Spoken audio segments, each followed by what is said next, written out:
Swerte at kaalaman. Yan, welcome back sa aking channel. Ito po ang Swerte at Kalaman at update lang tayo dito sa ating pampaswerteng mag-asawang duwende na kung saan ay sa loob ng ating red pouch, no? At alam niyo, magkakwento lang ako sa inyo ng konti, no? Kasi dahil medyo busy tayo mga ilang mga araw na, no? At syempre hindi natin naasikaso ang ating pampaswerte. Pero ito lang, may kukwento ako sa inyo na nahulog yung ating red pouch sa ating stante. Nahulog lang siya ng kusa. Ibig sabihin, nagpapapansin na siya sa atin na iba-vlog natin yung ating update sa kanya, no, kung anong mga kaganapan sa kanyang mga binibigay na mga hinihiling natin, ano. At syempre ipapakita natin ang ating mag-asawang duwende sa ating red pouch. Yan. Syempre si Nanay Duwendina, yan, Nanay Duwendina. Tsaka si Tatay Duindino, yan, papakita ko lang sa inyo, yan. Papakita ko lang sa inyo, no. At syempre, yun nga dahil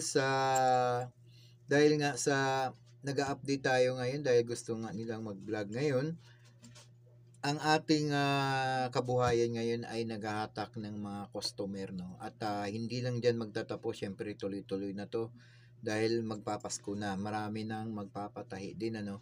At syempre yan din ang sinasabi ko sa inyo na sipag at tiyaga lang ang kailangan dito, hindi tayo masyadong aasa sa mga ating mga dumadating na mga pampaswerte, no.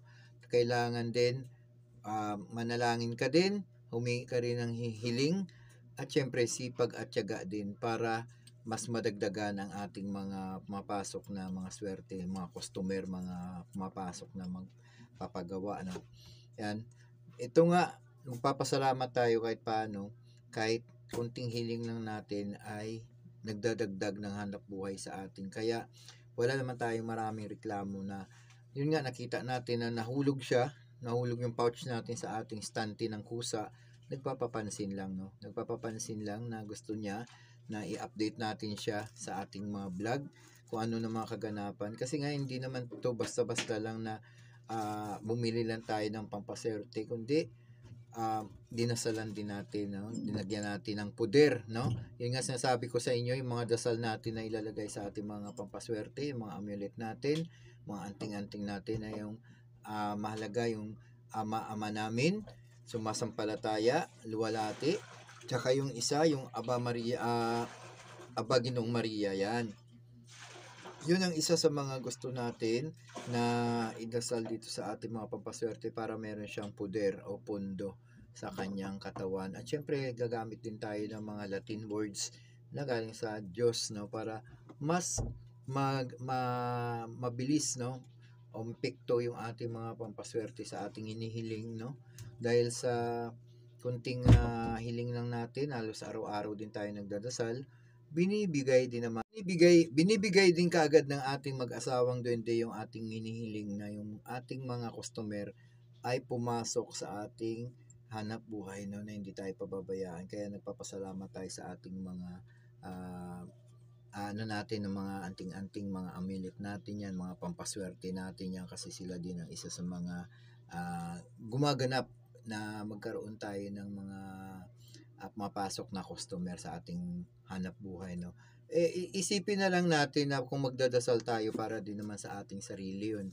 Pero syempre, kailangan din natin dagdagan pa ang ating mga pampaswerte para mas epektibo yung ating hinihiling, no, sa Panginoon. Syempre, magdadasal ka at kailangan bago-bago din ang ugali, hindi yung katulad ng dati. Kailangan baguhin mo yun para ma-achieve mo ang mga hinihiling mo sa Panginoon at sa ating mga pampaswerte. Yun ang pinaka-importante sa lahat. Kaya sa lahat ng mga gustong magkaroon ng mga ganito, pwede po kayong bumili sa Lazada, Shopee, at sa Quiapo meron din.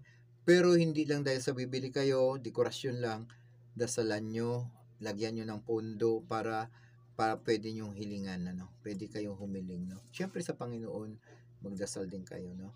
At dagdagan ng sipag at tiyaga para mas lalong gumana ang pagpasok ng pera sa inyong mga hanap buhay, sa inyong negosyo, at pwede rin kayong magtaya sa loto, no.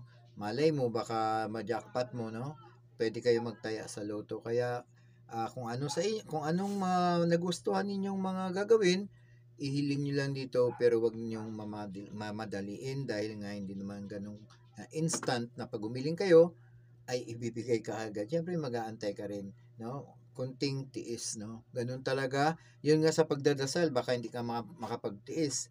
Yun, panghihiling ka na kaagad. Kailangan sa pagdadasal, magtiis-tiis ka din, kunting tiyaga din para may nilaga nga ka mo, no? Sabi nila.